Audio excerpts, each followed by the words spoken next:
My cat Freddie loves to be brushed and cuddled. But stirring up his cat allergens meant sneezing and itchy eyes. Then I found Purina One Live Clear. It's cat food that reduced the major allergen and my suffering in as little as 21 days. Now, we feel closer than ever. If you have issues with cat allergens, you really need to try Purina One Live Clear. Try new Purina One Live Clear today. Purina One, a difference from day one. WABC New York and 107.1 WLIR Hampton Bays. It's the 77 WABC News Hour. Sponsored by Secure Cash, LLC. Talking the news with Noam Laden. All the news you need to know with Joe Nolan, traffic, Justin Ellick, sports. And now, Talking the news with Noam on 77 WABC. Yes, that's me, 5 o'clock. Good morning. It is Wednesday, March 12th. Your forecast from the 77 WABC Weather Center. Sunshine this morning, clouds this afternoon, high 53. Tonight and overnight clear, low 39. A little colder for tomorrow. Thursday, mostly cloudy, high 49 if you are walking out the door with us right now. 44, partly cloudy in Oyster Bay out on Long Island. It's 45 and partly cloudy in Dover over in New Jersey.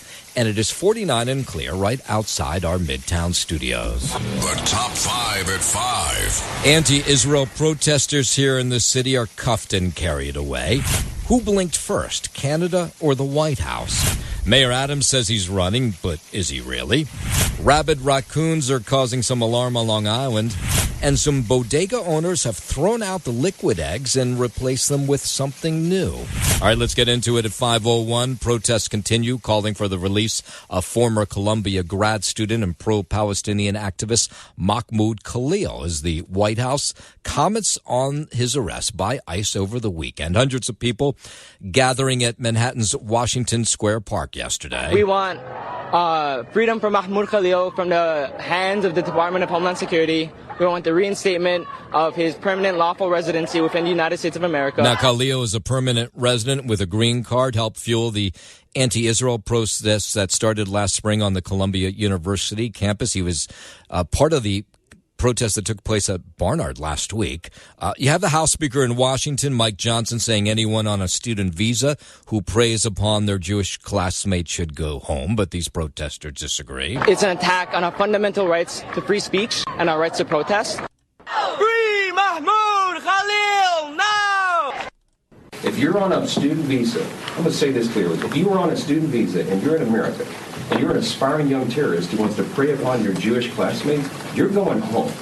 Mike Johnson there. Khalil, who hasn't been charged with a crime, being held at a detention center in Louisiana. Deportation hearing is set for today. There were 13 arrests, by the way, connected to those protests that took place here in Manhattan yesterday. Meanwhile, the White House defending the move, saying the State Department reserves the right to revoke a person's student visa. Press Secretary Caroline Leavitt says Mahmoud Khalil distributed pro-Hamas propaganda on the Columbia campus. Khalil was an individual who was given the privilege of coming to this country to study at one of our nation's finest universities and colleges. And he took advantage of that opportunity, of that privilege, by siding with terrorists. President Trump saying Khalil's arrest is one of many to come. This is an individual who organized group protests that not only disrupted college campus classes and harassed Jewish American students and made them feel unsafe on their own college campus, but also distributed pro-Hamas propaganda. And Leavitt said actually she saw these pro-Hamas flyers that Mahmoud Khalil was handing out, and she says, well, they were disgusting. And I have those flyers on my desk. They were provided to me by the Department of Homeland Security. I thought about bringing them into this briefing room to share with all of you, but I didn't think it was worth the dignity of this room to bring that pro-Hamas propaganda. Meanwhile, a group of Democratic members of Congress have called for Khalil's release. That deportation hearing, again, going to happen a little bit later today down in Louisiana. 5:04, a new poll finds most New Yorkers are in favor of congestion pricing. This is what the MTA was hoping for. They thought as time went on, more people would jump on board. The Siena College poll finds 42% of Big Apple residents want the tolls to stay. Who's going to pay for this subway? I don't mind paying the $9 toll because I can get through the city much faster. Well, that's been my experience. I'm getting home in like a record time now. I mean, it's obviously more money to come in, but President Trump has set a March 21st deadline for New York to turn off the camera, stop congestion pricing. Governor Hochul adamant that the congestion pricing is working and says the White House will have to give her $15 billion to invest in the subway if congestion pricing were to be halted. Of course, all the money raised from the tolls is using to fix what's wrong with the MTA. Meanwhile, U.S. Transportation Secretary Sean Duffy says the deadline stays or this will go to court. But there are New Yorkers, 42% of them, who are down with congestion pricing. No, I don't like it. $9 a day, so it adds up. Yeah, he's one of the 35% who support President Trump's efforts to sink congestion pricing. Authorities continue to investigate this deadly shooting between neighbors in Ocean County, New Jersey, Monday evening. Police say John Adamo, 54 years old, went to his next-door neighbors with a gun, shot the husband and wife inside, then came back home, took the gun, turned it on himself, and killed himself.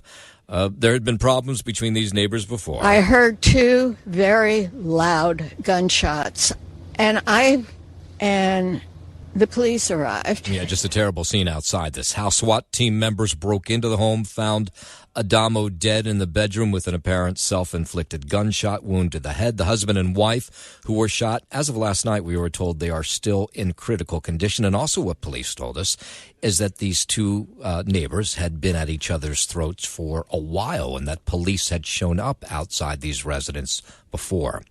WABC News Time, 5:06. Down at the White House, President Trump says he sees signs of his tariff threats or the actual tariffs working, saying that there are reports of plants that were under construction in Canada and Mexico now moving to the U.S. We're the biggest, we're the best, and I'm very optimistic. I have to tell you, I'm very optimistic. He said that his tariffs were all about bringing jobs and manufacturing to America. Also noted that the Premier of Ontario is putting a hold on his decision to impose a tariff on electricity exports to the U.S.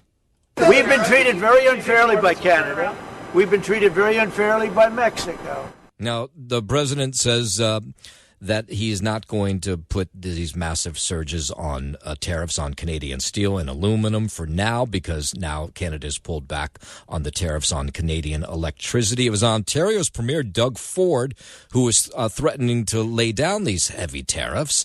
He was on with Katz and Cosby yesterday. I can tell you, as you know, Secretary Lutnick and President Trump are brilliant business people.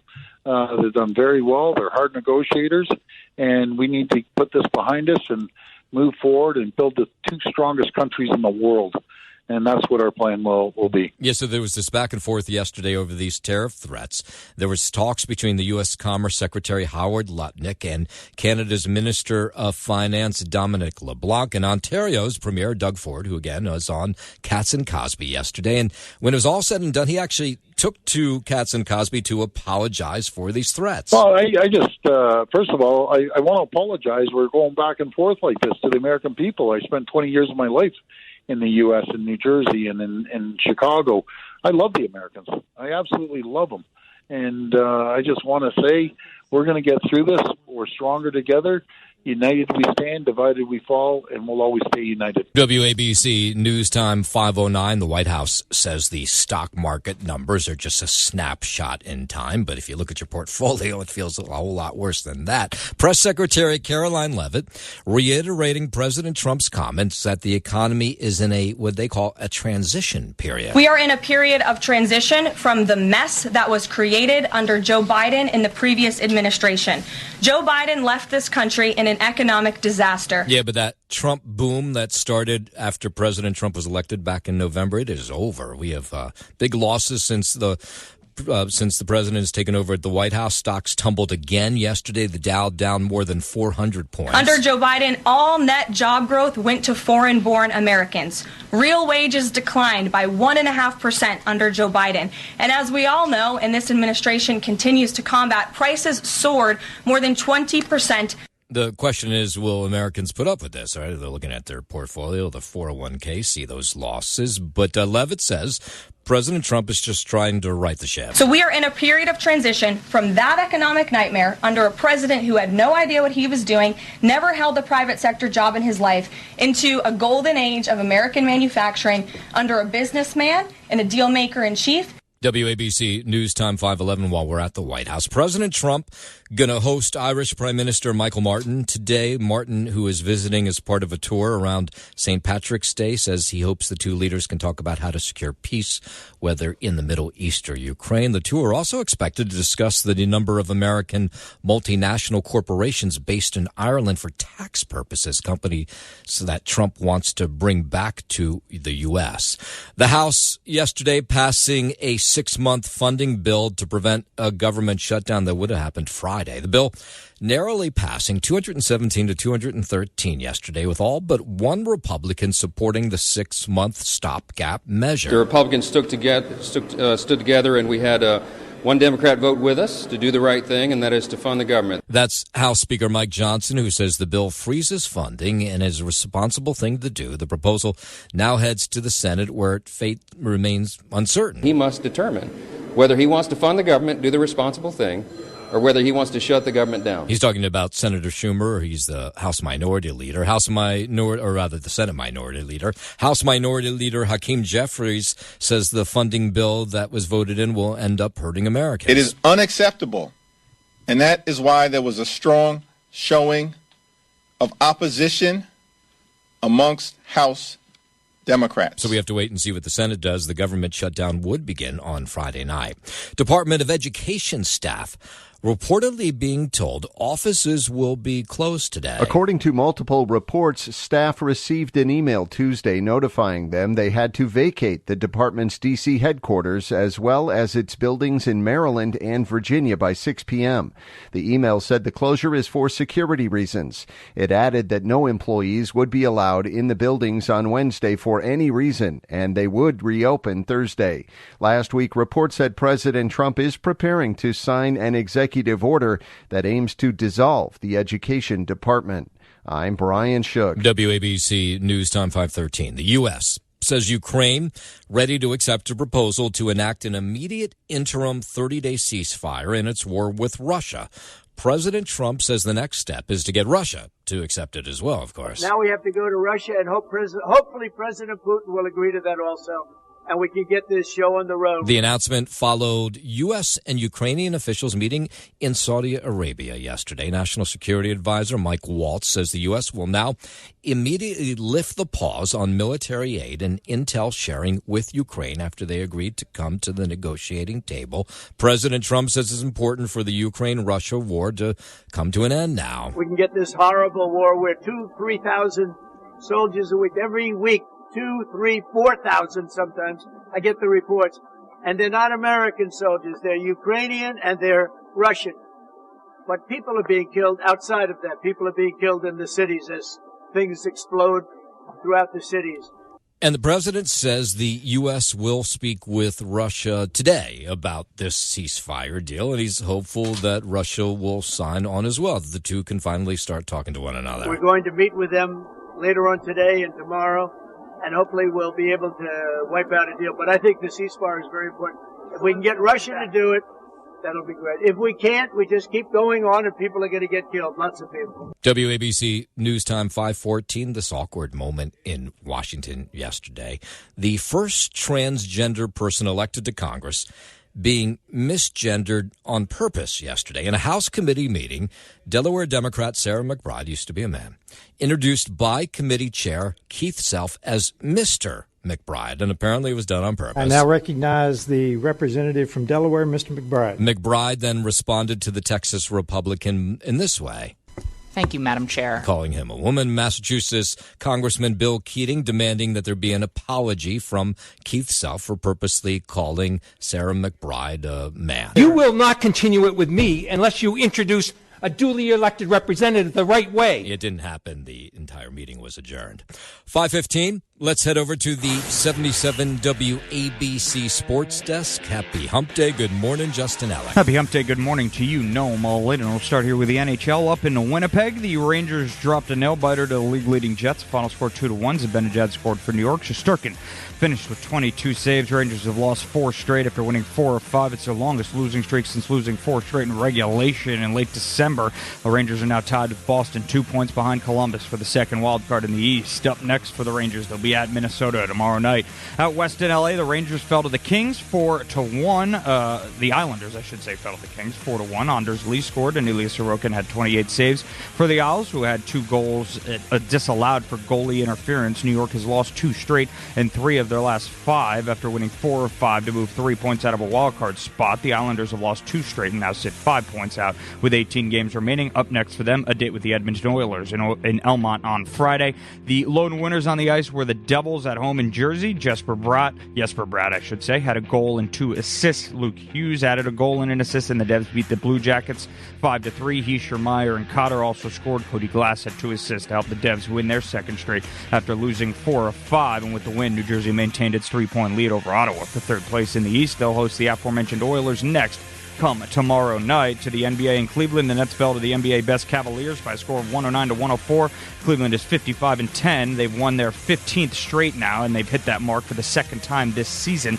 Coming up next for the Nets, though, they'll visit the Bulls in Chicago come tomorrow night. As for the Knicks, they return to action tonight in Portland, getting set for a 10 p.m. tip-off against the Trailblazers. That is your Sports Gnome, and I'm Justin Ellick on 77 WABC. WABC News Time 5:19. A 4-person crew set to launch tonight to the International Space Station, which means the 2 astronauts that have been stuck in orbit since last spring are able to come home. The crew will launch to the ISS aboard a SpaceX Dragon capsule. Commander Ann McClain says she's eager to reunite with her old friend, Sonny Williams, who ended up on an unexpected long-duration space mission. They really are in good spirits. Of course, they're ready to come home, and of course, we're ready to launch. But the most important thing is that we do both of those things safely. Williams and Butch Wilmore had been on station since April when problems developed during their test flight of the Boeing Starliner. Butch, Sonny, and 2 other crew members will return on a different SpaceX Dragon capsule that docked last fall. I'm Rory O'Neill. The NTSB worried about future accidents after that deadly mid-air collision between an American Airlines passenger jet and an Army helicopter. A helicopter operating over the eastern shoreline of the Potomac River would have just 75 feet of vertical separation from an airplane approaching runway 33. That investigation done by the NTSB, they're giving us some of the details. The chair, Jennifer Homendy, says there are over 15,000 close proximity events between helicopters and passenger jets between 2021 and 2024. This is just near Reagan National Airport in D.C., and they're recommending the FAA prohibit certain helicopter operations in the area over the Potomac River as they continue their investigation. From 2011 through 2024, a vast majority of reported events occurred on approach to land. There were 15,214 occurrences or close proximity events between commercial airplanes and helicopters. This investigation, of course, coming after the January 29th collision between the plane and an Army Black Hawk helicopter that killed 67. Homendy says she's not ready to point or assess blame yet as they still do their investigation. Down in Texas, the measles outbreak now has passed the 200 mark. More than 24 new cases have been identified just since last week, frustrating public health officials. We have eradicated measles in the year 2000. Why we have to go back again to having cases of measles? Dr. Gilbert Handel there of the Texas Tech Health Sciences Center blames this spike on a growing distrust of vaccinations. The epicenter in Texas remains this rural community that's home to the lowest vaccination rates in the state of Texas. The Texas Department of Health and Human Services says 29 patients are now hospitalized, and they want people to know how serious this is, and they're still trying to convince people that they should get their kids vaccinated. So we need 95% of the community to be immunized to really protect the community. That's called the herd effect. Yeah, well, we know about herd immunity, of course, from the COVID pandemic. President Trump says Elon Musk's Tesla company is facing unfair backlash for his work with the White House after posting on Truth Social that he would buy a Tesla in support of Musk. Trump had several brought in front of the White House for him to look over yesterday. They love the product, but because he's finding all sorts of terrible things that have taken place against our country, they want to penalize him in a economic sense, and I just think that's very unfair. Trump says he would buy Tesla cars for his staff to use since he's unable to drive. When you're president, they don't let you get behind the wheel. So in this Truth Social post yesterday, Trump claimed it was radical left lunatics who are illegally boycotting Teslas. They're the same guys that screw around with our schools and universities, the same garbage. And we're going to catch them. And let me tell you, you do it to Tesla and you do it to any company, we're going to catch you, and you're going to go through hell. Yeah, I think the issue, though, is remember who buys Teslas or who were buying Teslas initially? People who wanted electric cars, right? People who were worried about fossil fuels, gasoline, that kind of thing. And they tend to be on the left. So it shouldn't be shocking to Elon Musk that if he cozies up to President Trump, that some of those people who were buying or thinking about buying Teslas before are thinking otherwise now. A Justice Department official says she was fired because she opposed actor Mel Gibson's right to carry a gun. Gibson, who supports President Trump, lost his right to buy or own a gun after a 2011 domestic violence misdemeanor conviction. A spokesperson for former U.S. pardon attorney Elizabeth Oyers said she wasn't told why she was fired, but because of the sequence of events, she believes it was her refusal to carry out a request to add Gibson's name to a list of people to have their gun rights restored. In a statement to NBC News, Oyers described a climate of fear within the Justice Department. I'm Brian Shook. WABC News Time 524. Really interesting data being transmitted from an India lunar lander that is on the moon and suggests there might be more water on the moon than previously thought. Here's a correspondent with the details. His name is Ishan Gerber. Using a thermometer-like device called CHASTE, the rover found that the land receiving less sunlight could contain vast quantities of ice underneath. Researchers have previously believed that ice could exist closer to the moon's poles, but Chandrayaan's data says that it could also be present further away. Researchers say that while liquid can't exist on the moon because of its environment, the availability of frozen water could greatly aid future crewed missions to the moon. Dr. Durga Prasad Karnam of India's Physical Research Laboratory says that while liquid water cannot exist on the moon, finding ice could aid future manned missions to the moon. By studying the difference in surface temperatures of the moon at various angles, Indian researchers have hypothesized that the moon could have more frozen water than previously believed. The data was sent from India's lunar rover Chandrayaan-3, which landed near the moon's south pole in August 2023. Yeah, that's kind of cool. TikTok is rolling out some new features. It says it's aimed at keeping younger users safe. It comes as the social media giant faces a potential ban in the U.S. next month over national security concerns. The features allow parents to limit the amount of time their children spends on the app. It's an expansion of TikTok's existing family pairing feature, which links the app on a child's smartphone to their parents.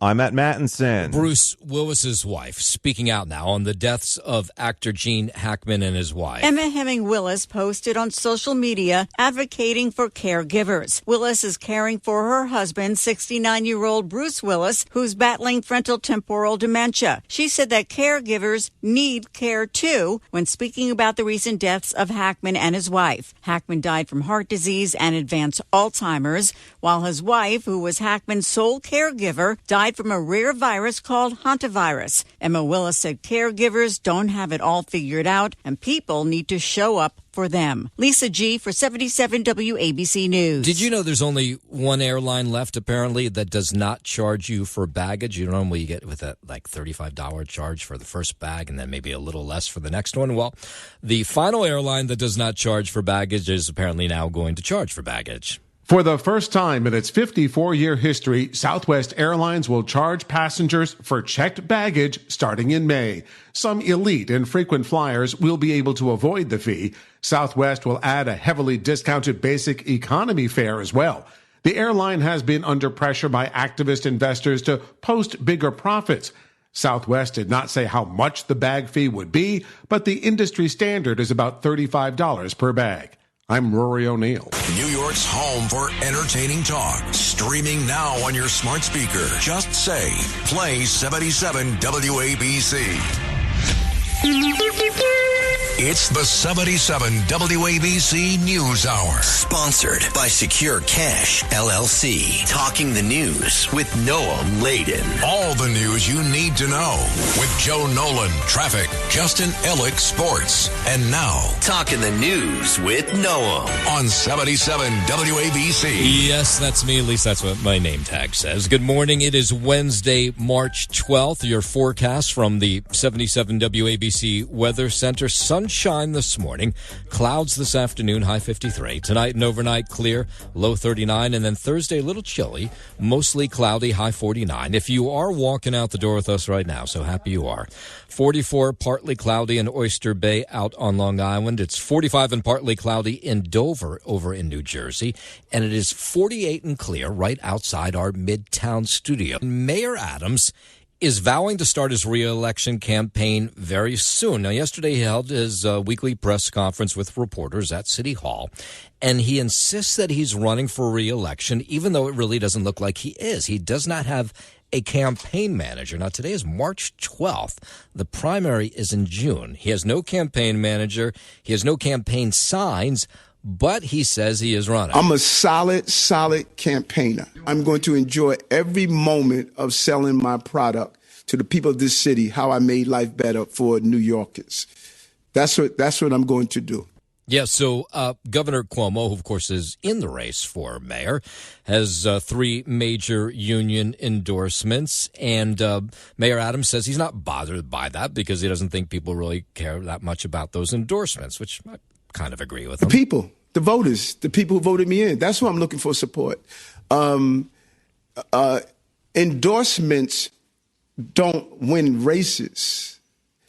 Knocking on doors do. So this is what we know, is he's raised about $4 million. So he's got some money in the bank. Most, apparently, he has not touched. For the moment, he's going to use his visibility, of course, every day out as mayor to sell himself and his campaign. So I guess you can make the observation that he doesn't really need to jump in the race because people assume that he's running and they already know who he is. I said we were going to bring down crime. We brought down crime. Just as I said we were going to build housing units, we broke records in housing units. Just as I stated we were going to make the subway system safe, we made the subway system safe. There is a lot to suggest that he's waiting for his corruption case to be thrown out completely before he announces that he's running for mayor. And I don't know if that's going to happen. They asked him yesterday during this press conference with reporters at City Hall, was he paying attention or annoyed by Andrew Cuomo's campaign and the huge lead that Cuomo has in every single poll? It's so funny you say that. 4 weeks ago, I stopped reading papers. I stopped listening to the news. I sleep so much better. I just feel so much at ease. Right now, he can't get under my skin because I don't even know what he's saying. Yeah, I don't buy that for a minute. I'm guessing you don't either. A woman who was reported missing for 6 days and was last seen leaving a doctor's appointment in Midtown. Remember we told you the story about yesterday? Her name was Lilith Hill Marson, a 61-year-old.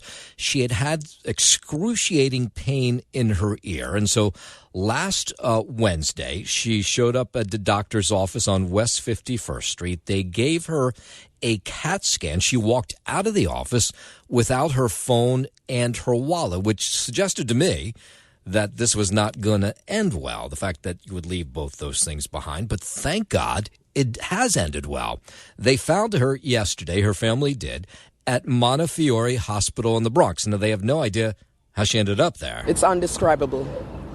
Just overwhelming, happy, grateful, humble. It's all the good things that you can think of. That's what I'm feeling. So here's what we kind of know, but we haven't 100% confirmation, is that she was found wandering around the Bronx for 2 days, and whoever found her wandering around the hospital, wandering around the Bronx, brought her to Montefiore Hospital. And then the details from there are not really clear. But of course, for the family, they're like, oh, yeah, we want to know. But God, they just didn't think they would see her again. So they're like, thank God she's alive. It's possible that she got confused Or maybe she was, the headache that she was having, it was just pounding, and when she went down in the subway, she was like, okay, there's a train, and she jumped on the train, not realizing it was not downtown, it's the Uptown 6. Now go back to that wallet and that phone that she left at the doctor's office on West 51st Street. There were some charges that tried to go through on the credit card. The family caught them before they went through. So who had the credit card? We don't know that. Why did she leave the wallet and the phone at the doctor's office? Was she trying to go missing? The family says no. They think that she may have actually just forgotten them there because when she got the CAT scan, maybe she had to empty her pockets out. Well, at least that's their thought. Did she have a seizure? Did she have a stroke? Was she mobbed? Was she assaulted? Did she fall in the subway? It's just like we just didn't know. We had no idea. It was just like a whirlwind of emotions that was going on. We had no idea. Yeah, it's just so strange. I mean, I love that it ends well because how many times have I told you these stories where they don't end well?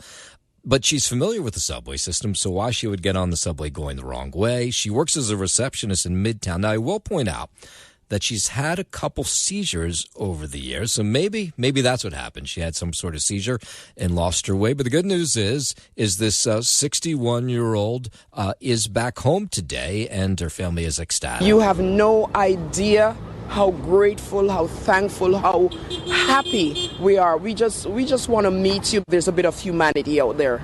So we just want to say thank you because, I'm going to get a good sleep tonight. Yeah, I bet. Thank God for that.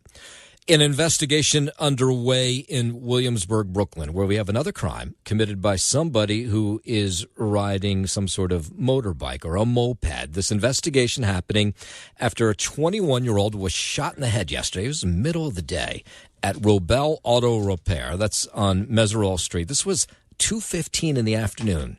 Pronounced dead at Elmhurst Hospital. Police say this guy they're looking for, they haven't found him, pulled out a gun, broad daylight, shot this man who had showed up to pick up his car that was being serviced at Robel Auto Repair. There were other people there who were trying to pick up their car as well. This was one individual who walked in after the shooting took place. And then when I arrive in the scene, I'm hit with this. Yeah, I'm in shock because, I know them and thank God that nothing happened with them directly. Whatever happened, how mad can you be to actually, unalive somebody? That's not cool that that's been done. Yeah, what is this new thing where you say unalive? Did you hear that? Listen. Whatever happened, how mad can you be to actually, unalive somebody? That's not cool that that's been done. Does anybody know when that became a thing to say unalive? It just sounds so strange. How mad can you be to actually, unalive somebody? That's not cool that that's been done. Yeah, just strange. All of a sudden, that's become a thing. So the guy got away. Unfortunately, the person who shot this 21-year-old on a scooter. Now, was there a connection? Did they know each other? That part we just don't know. 5:45. Let's head over to the 77 WABC Sports Desk. Here's Justin Allen. Well, if you use unalive as opposed to just dead, it actually takes away, the murder. It takes away the crime. So if you say, is that why you say it? I unalive somebody, as opposed to, hey, I shot somebody dead. So that's why we say that? That's yeah, why you say well, I think it just takes sort of like the infliction out of it, wouldn't you say?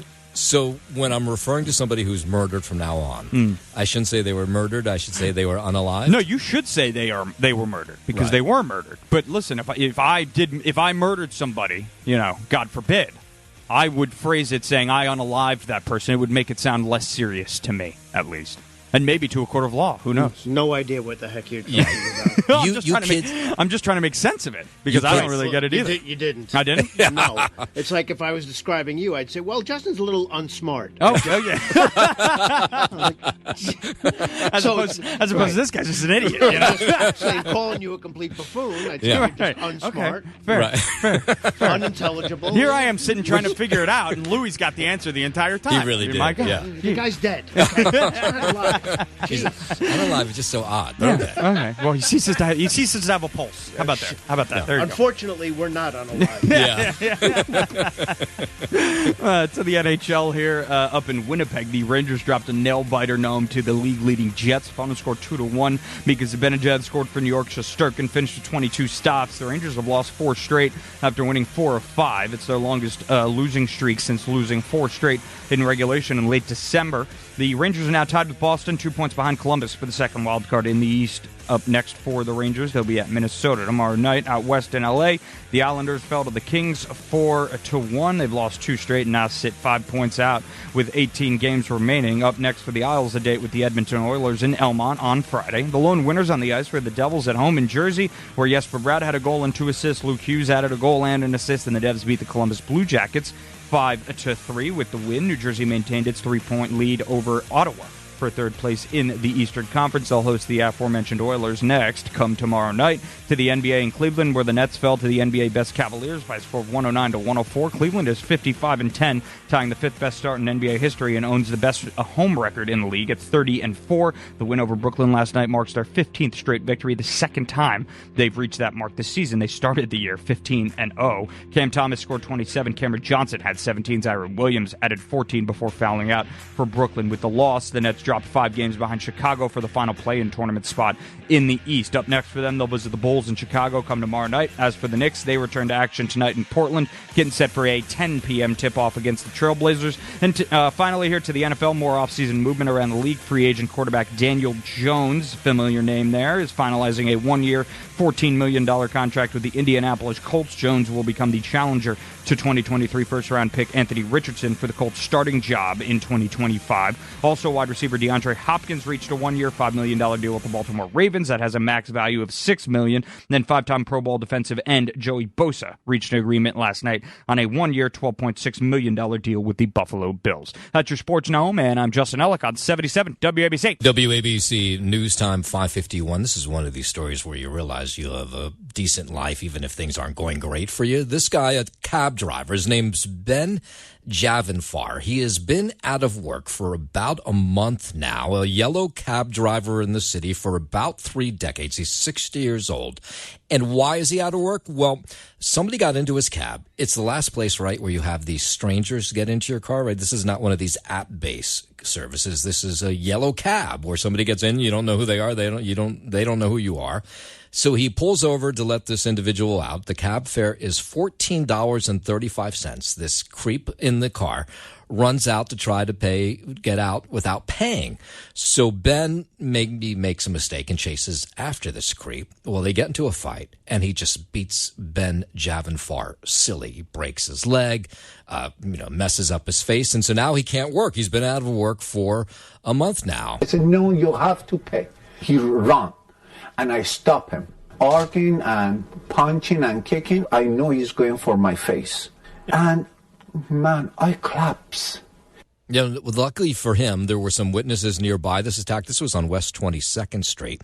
And they held the person that beat him until police arrived. Thank God for those people, because maybe he would have killed this cab driver. So Javanfar is at home. He's not making any money for a month.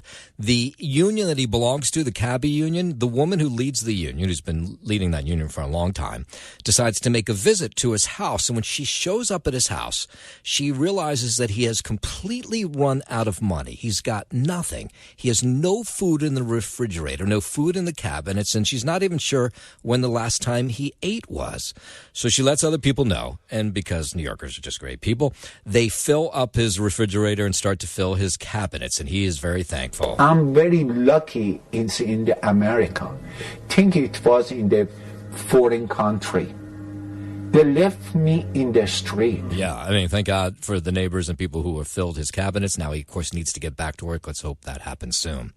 Governor Hochul wants that universal cell phone ban in New York State schools to happen come September. It would be a bell-to-bell ban, the opening bell of school to the last bell at the end of the day, endorsed by all kinds of people across New York, the Child Welfare Agency, a group called Common Sense Media Council. All these groups are saying that what they have found from study after study is that kids aren't learning as well because they have their cell phones in their pocket or they're looking at them during the day. And if you take it out of their pockets and lock it up for the course of the day, they learn a whole lot more. And that, guess what? They also interact with each other a whole lot more. School is a sacred, beautiful place where eager minds should have the space to flourish. School should never be a place where there is competition between learning and scrolling. I'd love to experience an entire school day that's free of phones and free of social media. Childhoods have been stolen by a cell phone that has become all-encompassing. That has been the primary focus for years now, and that has to stop. Yeah, so she's going to make this part of her budget plan. She has set about $14 million aside for schools that may need help for storage solutions, putting those phones away during the course of a day. Port Authority celebrating after LaGuardia Airport was named best in its class for the second year in a row. The award comes from Airports Council International, which rates airports based on customer satisfaction in their respective classes. This year, LaGuardia achieved a 4.3 out of 5. That's a big step up from 2018 when the survey had LaGuardia rated as the worst airport in North America. Port Authority Chairman Kevin O'Toole credits the ongoing $8 billion transformation project at the airport, saying they correctly predicted the upgrades would take LGA from worst to best. ACI says LaGuardia improved in almost every category from last year to this year among passengers. And that's an amazing recovery when you think, remember when Vice President Biden flew through LaGuardia Airport like a decade ago? He called it a third world country because it really was like a third world country. Out in Suffolk County, they are having an issue with rabid raccoons, and they haven't had really an issue for many years. And they think it's because New York City is doing a terrible job of trapping raccoons like they're supposed to. So they're now going into Nassau and then Suffolk County. And what they found is some of these raccoons are testing positive for rabies and then having interactions with humans, which is the thing they're worried about the most. Want to raise alarm. We do want to raise awareness. Yeah, so rabies, of course, is this viral disease. You can die from it if it's left untreated, and that's why they're worried about it. And there's been some cases. Recently, a man opened up his garbage can. There was a raccoon there, and that raccoon nipped at him. That was a rabid raccoon in a garbage can, I believe, that just jumped out prior to New Year's. The resident was bitten and scratched. Yeah, so there have been 500 people in 2024 were bitten, scratched, or came in close contact with a possibly rabid animal. Fortunately, there have been no human rabies cases over the last year, but the reason this has all come to play is Nassau County saying that New York City has failed to bait for rabid animals along the Queens-Nassau border. And they say if they stop doing that, then they have to deal with it in Nassau in Suffolk County. And they say enough's enough. They're calling on the city to do a better job of that. And we'll leave you with this story. Over 30 bodegas in Brooklyn are going to test out this new egg and cheese sandwich, which, of course, is a staple for breakfast. Remember, was it about a week ago I was telling you that some bodegas were now using liquid eggs because you could get 18 eggs in a carton of liquid eggs as opposed to a dozen eggs in a regular carton, which are going for like $10 or $11 in a bodega. Those cartons were a lot less. But now these 30 bodegas across Brooklyn are testing out an eggless egg. And what they've done is they're regulars, they've given them these eggless egg sandwiches and said, here's your sandwich, and didn't tell them that it was an eggless egg. And for the most part, they've gotten good feedback. People say, oh, no, I would have never known this wasn't a real egg. An egg is like probably the closest thing to the actual thing. And compared to other vegan products that I've tried, the egg's the best one, so I definitely recommend it. This is my second time, actually. The vegan breakfast burrito is pretty good, so I came back to try it again. Yeah, so these 30 bodegas say it's cheaper, too, than using eggs, which are so expensive now. Lent, of course, some people give up meat and eggs for Lent, and so that helps them, too. If it's the same, I'm going to go with the regular egg. But if it gets to a point where the eggs are more expensive and this is cheaper, I mean, it's a viable option for sure. Why not? Yeah, it was interesting to see people showing up at these bodegas yesterday who were trying these sandwiches and saying, no, it tastes like an egg.